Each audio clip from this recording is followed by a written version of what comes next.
Eko Podcast.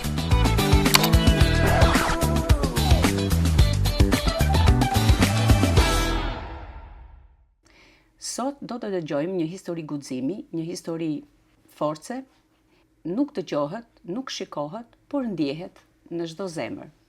Sot këtu në Eko Podcast kam Edientën. Mirë se erdhe në podcast. Mirë se ju gjeta. Jam shumë e lumtur që sot do dëgjoj një histori të veçantë, ashtu si çdo histori që nuk i ngjan njëra tjetrës. Kush është Edienta? Unë jam një nën e 2 fëmijëve,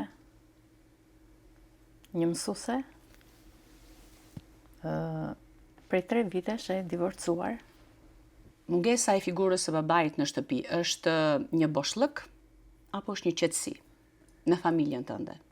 Për mua nuk është boshllëk. Është një qetësi që është kërkuar prej kohësh dhe më në fund kam gjetur guximin ta gjej atë qetësi. Ndërsa duke e parë nga ana e fëmijëve, mendoj që është boshllëk. Të qenit nën dhe duke bërë figurën edhe të babait në familje, nganjëherë të krijon edhe frikra, të cilat mendon shpesh që mos nuk po e realizojë ndoshta figurën natërore? A ka ndonjë frikë tek Edi të cilën ti e mban të fshehur dhe mendon që është më mirë mos ta shfaq sepse është më mirë për fëmijët? Ekziston tek ti ndonjë frikë? Nuk ekziston asnjë frikë, përderisa unë kam marrë përsipër t'i dal për Zot kësaj gjëje, patjetër që çdo frikë do ta mposht. Frikë, nuk e di cila mund të jetë frika më e madhe që njerëzit mendojnë. Për mua jo, nuk ekziston frika. Ekziston vetëm guxim. Në cilin moment të jetës kuptove që nuk e ke më luksin për t'u fshehur nga çdo lloj gjë që të kishte mposhtur më përpara? Në momentin që forcat më shtëruan. Na e përshkruaj. Nuk munde. Është moment i vështirë ku mua trupi më tradhtoi, fiziku, shpirti, gjithçka. Sa punë bën Edienta në ditë për të mbajtur familjen e saj? Unë bëj 3 punë. Dita fillon në mëngjes herët patjetër. Në orën 7 e pak duhet të dal nga shtëpia sepse jam mësuese paradite. Jap mësim me nxënës, duhet të jem e qetë, e komunikueshme pavarësisht problemeve dhe sfidave që jeta na nxjerr përballë. Para nxënësve duhet të jemi figurë. Dhe mundohem që ta transmetoj mirësinë, dashurinë te nxënësit. Mbas mësimit, deri në orën 1:30, domethënë jam në shkollë. Mbas mësimit bëj disa kurse për fëmijë të vegjël, kurse aerobie. Më pas nxitoj për te puna tjetër, e cila është një punë rastësore, të themi, bëj një punë. Pra je gjithë ditën pothuajse tër kohën në aktivitet, gjithë kohë duke punuar. Sa kohë mund të shpenzosh me fëmijët? Shpenzoj kohë me fëmijët, pavarësisht se jam në punë, duke qenë se i kam në shkollën time dhe i ndjej të mbrojtur, I ke gjithmonë në sy, pra në vëzhgim patjetër. Vajza është më e rritur, ka krijuar pak shkëputje, pak pavarësi më shumë, ndërsa djali që është më i vogël është gjithmonë nën kujdesin e çoj vetë në shkollë, marr vetë nga shkolla. Dhe në pjesën që unë nuk jam në shtëpi mbas dite, kujdeset mami. Pra mund themi që edhe në familjen tënde, një mbështetje fortë është mamaja jote. Patjetër. Gjithmonë ka qenë kështu nga fillimi apo vetëm pas divorcit dhe pasi ti fillove një jetë e re me fëmijët? Tani, për hir së vërtetës, familjet shqiptare e kanë tabu divorcin. Shumë prindër përfshin nënën dhe babain patjetër, e quajnë si dështim. Dhe nuk e pranojnë. Po në momentin që u divorcove, pastaj e panë si dështim apo e panë si një çlirim, si një gjendje në të cilën ti duhet të ishe e lirë? Si menduan pastaj? Ndryshoi kjo tabuja? Ata ende nuk shprehen për sa i përket kësaj çështje, sepse qëndrimi im ka qenë shumë këmbgulës. Domethënë për mua ishin vetëm dy rrugë, ose do shpëtoja ose në fundit nuk dihej.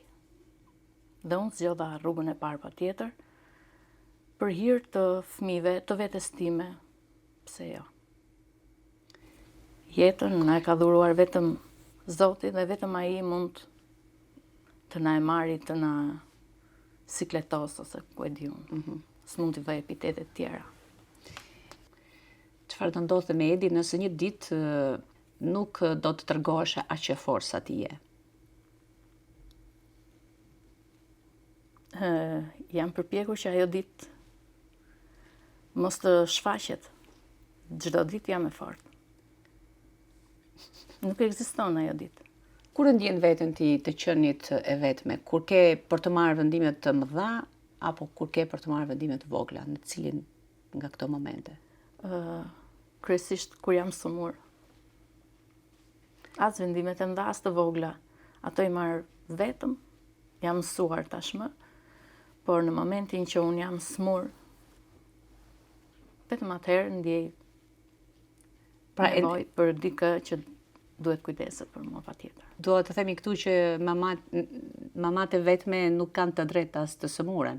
Këtë do të thuash. Tani, deri diku, kështu i bie. Çfarë shikon në sytë e fëmijëve të tu që të trem ndonjëherë, por edhe që t'jep forcë për t'i dhënë vetes përpara dhe për t'i ngritur ata si fëmijë? Frika është patjetër që gabimet që mund të bëjnë si adoleshent, ndërsa frika që unë shoh në sytë e fëmijëve të mi është që ata më shohin me një dhimbësuri, her pas here përpiqen me të më ndihmojnë me aq sa ata kanë forcë. Dhe kjo më jep patjetër që më jep forcë. Kur ata përpiqen me ato mënyrat e tyre fëminore, më gjindem pranë.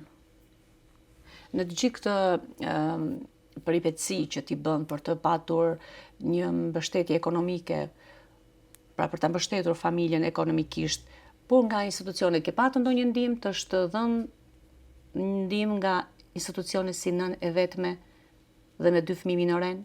Absolutisht, asnjë ndihmë, zero. Por që ke kërkuar besoj? Kam kërkuar patjetër që kam kërkuar. Është i treti vit radhës di që bëj dokumentat pranë bashkisë. Dhe asnjë ndihmë. Asnjë ndihmë. Si t'janë përgjigjur? Më janë përgjigjur. Ku ka çaluar puna? Sepse procedurat e tyre janë të tilla që duhet të kërkosh 1 nga 3 pikat që ata ofrojnë në bashki. Banesa sociale, bonusi qeras dhe kredia e butë.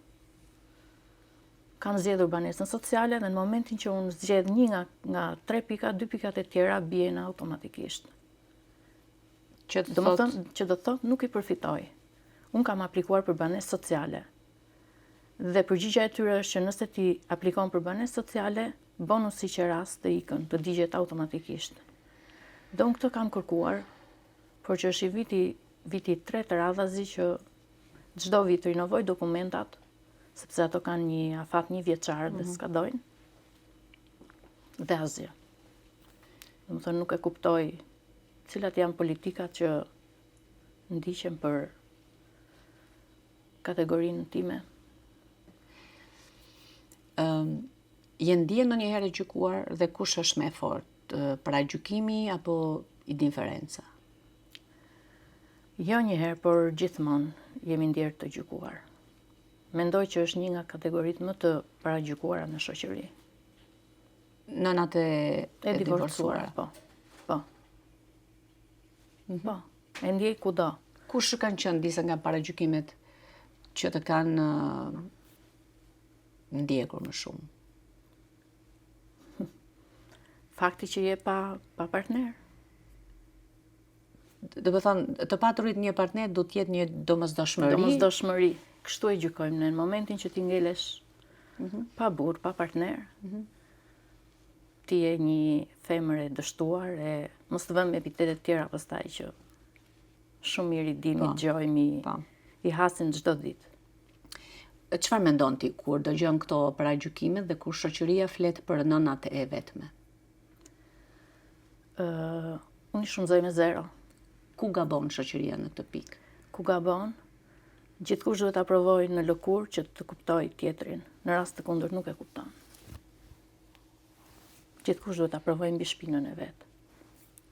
Je ndjemë shumë e paragjykuar nga familjarët rrethi Të shoqërisë. gjithë pa përjashtim. Pa përjashtim të gjithë. Nga se nisën ata që të bëjnë një paragjykim të tillë? Nga mënyra e jetesës që unë bëj, pavarësisht se unë lekët i siguroj me 3 punë, siç e thash edhe më parë, fëmijët të dy në shkollë private, si mban makinën, si mban veten, si ja del shtëpisë me qira, të gjitha këto, ku i gjen lekët, domethënë. Si ju bën ballë për shembull këtyre paragjykimeve? Të ka ndodhur të konfrontohesh ndonjëherë me këta njerëz të cilët të paragjykojnë? Si mendon, shoqëria i pëlqen këto gratë e heshtura që paragjykohen apo nuk i suporton dot që janë të forta? Nuk i suporton. Nuk i suporton. Si kanë përballuar thjesht duke u shmangur, duke mos i dëgjuar, domethënë. Për mua nuk është problem. Nëse lodhja jote do ta personifikoje me një figurë, çfarë do të ishte ajo? Do ta paraqisja një femër shumë të bukur, me një fytyrë shumë të bukur. Ndërkohë nga brenda duhet ishte e zezë në kuptimin që e lodhur. Shumë e fortë në fytyrë, me sy shumë që japin shumë, që shprehin shumë, por që Ka ndonjë orar që ti nuk e përballon dot dhe është mëngjesi, patjetër, është që duhet mëngjes. vrapojmë, që të kapim ritmin e ditës. Fëmijët që duhen zgjuar, duhet si fëmijë, duhet t'i ngrem, të kujdesemi që ata të vishën, të marrin gjitha gjërat e nevojshme që ju duhen, të rregullojmë vetë dhe të nxitojmë të kapim orarin. Ti ke vetëm një kohë të shkurtër në drek Në mbasi? drek, po. 1 orë në drek që duhet të shkoj në shtëpi, t'ju jap drekën fëmijëve, vetes time, të ndrohem dhe të shkoj të puna tjetër. Dhe e gjithë java jote është e tillë, domethënë, vetëm e diela është pushim. fundjava, e shtuna e diela, paraditja është pushim. Ose mund të ndodhi që dhe e gjithë dita. Dhe e gjithë kjo kohë, domethënë, është e vetmja kohë që ty të mbetet për të shpenzuar me Me fëmijët. fëmijët. Dhe si organizon? Kush është një ditë organizuar me fëmijët e tu? Zgjohemi në mëngjes, i hipi makinës dhe shkojmë diku larg, jashtë qytetit. Drekojmë, qendër tregtare, këto janë. Për sa i përket anës financiare ose mbështetjes që duhet të bëj babai i fëmijëve, është i rregullt me këtë Po, mbështetje? është i rregullt. Është i rregullt. Po. Ato që i ka caktuar gjykata, thënë është i rregullt. Ndonjëherë edhe plus kur fëmijët kanë nevojë në rastin e shkollimit të vajzës, për shembull. Ose nevoja tjera madhore. Po. Nëse mund të pyes, cili ka qenë rasti juaj i divorcit? Unë kur flas për këtë çështje emocionohem sepse nuk gjej dot psen. Shumë herë domethënë e kthejmë nga vetja dhe kërkojmë psen, pse duhet të ndodhte. Por që në gjykat kur kam shkuar, kam qenë e dhunuar me shenja të dukshme. Kam qenë 6 muaj me urdhër mbrojtje, unë edhe të 2 fëmijët.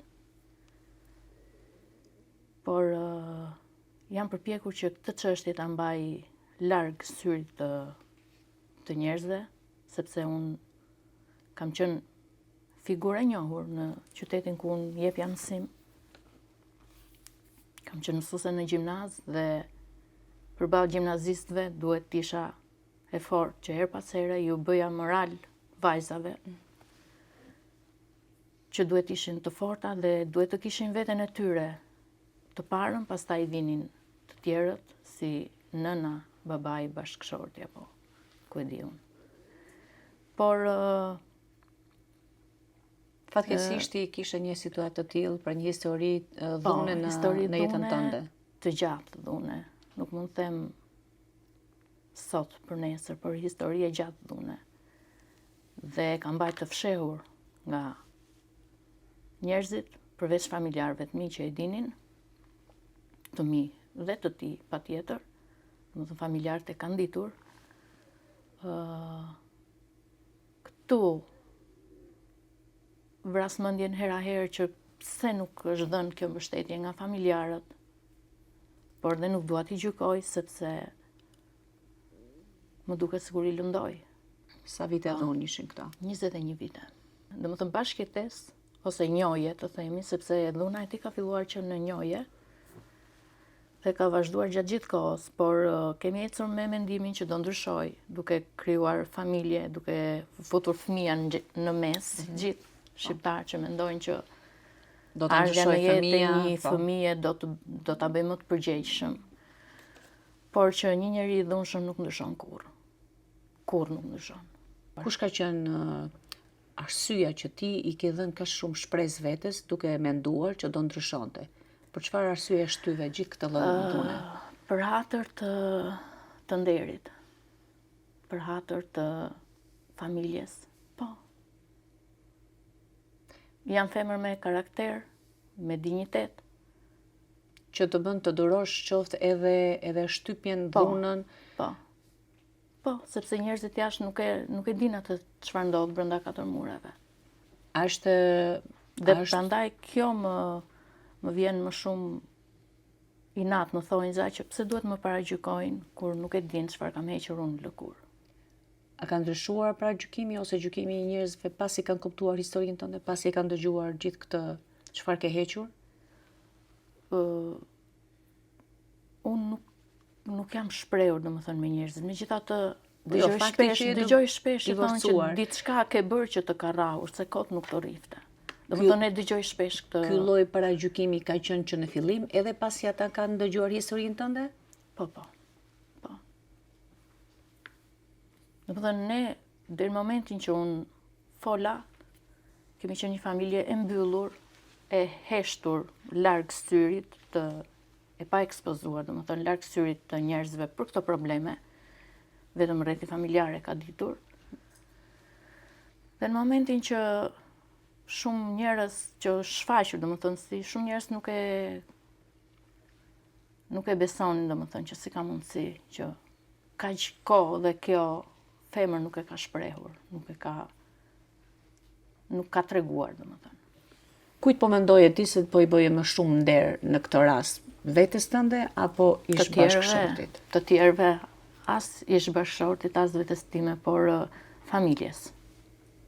Familjes, për mua familja është e shenjtë.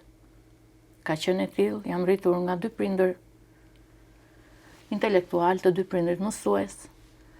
Në shtëpinë time nuk ngrihet kurrë zëri. Domethënë vendimet, çdo gjë merret nga të dy prindrit. Dhe unë e shoh si të shenjtë familjen dhe e quaj dështim deri diku. Ti quan dështim faktin që i dhe fund martesës tënde? Që jam e divorcuar. Unë do të thoja të kundërtën. Nuk është një dështim, por është një liri që ti ke fituar edhe ti ke dalë në një fushë të lirë tashmë ku... Patjetër, për mua si individ po. Po për familjen jo. Domethënë, si individ, patjetër që është një guxim, një forcë, një... Po pse edhe jo për familjen? Nëse familja të shikon që ti je lutur, përse duhet të ndjen ata keq? Jo për familjen si prindër. Familjen bëhet fjalë ish bashkëshorti dhe fëmijët, domethënë. Më kuptove? Për familjen tënde të vogël? Familjen time të vogël, okay. Po. Është dështim, sepse familje perceptohet që është... Nëse do të thoje diçka fëmijëve të tu sot, çfarë do doje ti që ata të mos ndiqnin në jetën e tyre nga kjo rrugë që ti po ndjek sot? Mos ndiqnin shembullin e nënës së tyre, patjetër që duhet të jenë më të fortë, më të guximshëm dhe të japin më shumë vlera vetes së tyre, se mbi veten nuk ekziston askush. Këtë do ja jap këshill të dy fëmijëve. Je ti i pari, pastaj vjen partneri, partnerja, apo prindrit, apo kushdo. Domethënë duhet të vlerësojnë veten e tyre, atë çka ata duan. A ka ndonjë gënjeshtër të vogël që ti ua ke thënë fëmijëve të tu për t'i mbrojtur ata? Patjetër që ka. Çfarë? Pavarësisht se si është marrëdhënia midis meje dhe atij, Për ju është shumë i mirë. Por kjo nuk është gënjeshtër, kjo është e vërtet në fakt apo është gënjeshtër? Si do ta konsideroje ti gënjeshtër këtë? Apo Kam përshtypjen që një baba që do fëmijët e tij në radhë të parë duhet të dojnë nënën e fëmijëve të tij. Pastaj fëmijët, sepse nëna është gjithçka për fëmijën. E thash dhe më parë, sido që të jetë, nëna është gjithçka për fëmijën. Kështu që për kujdesi ndaj nënës së fëmijëve është për kujdesi më i madh që mund t'ju japësh fëmijëve. Duke qenë një nënë e shëndetshme, e qetë, e lumtur, atë e transmeton edhe te fëmijët. Nga shoqëria jote ke patur dikë që të ka ndihmuar, të ka mbështetur dhe të është gjendur më tepër afër se sa një familjar? Kam patur shoqen time, patjetër. Çdo moment më gjindej. Dhe në momente kritike më merrte, më nxirrte ashtu, po themi nga shtëpia, pa krehur, pa rregulluar, vetëm si që të gjendesha jashtë ambientit të shtëpisë, që të kërkoja atë qetësinë. Si do të ma përshkruaje dientën e pashme? Si do ta përshkruaj, shpesh herë kam menduar këtë gjë, e mendoj, domethënë unë veten time kam parë, nuk e di, janë ato guackat e bukura. Por s'ka qenë aq e bukur ajo imja, po unë kështu e imagjinoj. Dhe aty brenda ndodhesh, brenda asaj guacke, kur ti je izoluar jashtë çdo gjëje që ndodh. Jashtë asaj guacke, përfshi lumturinë, përfshi shëtitjet, përfshi dëshirat, përfshi çdo gjë që ty të bën të lumtur. Dhe momenti i daljes nga kjo guacka është pikërisht për mua është fitore. Ajo liria. Patjetër që po. Është fitore. Nuk e di, domethënë si kam ndenjur. Dhe ja them dhe vetes time era herës, si është e mundur. Kush është momenti që ti e ndjen veten të bukur, që ti e ndjen veten grua të përmbushur? Mendoj që ky është momenti që e ndjej veten e përmbushur. Kam marrë përsipër një barr që të gjitha nënat që janë të divorcuara e dinë, dhe mendoj që jam e përmbushur, sepse ti bësh ballë jetës vetëm, nuk është e thjeshtëshme, vështirë. Dhe mendoj që ky është momenti që ndjehem e përmbushur, momentin që unë ndjehem dhe e bukur patjetër. Kur jam e lumtur, kur jam e qetë, ndjehem edhe e bukur. Pra sot i ndjesh shtylla e gjithçkaje. Po. Pra ti sot je më e bukur se kurrë, ti sot je më e përmbushur se kurrë. Po. Pra nuk je më ajo e dienta që ishe më përpara. Jo. Pra e shiko sa forcë me kemi brenda vetes që nuk arrim edhe ta dim ndonjëherë që e kemi. Shumë forcë brenda vetes.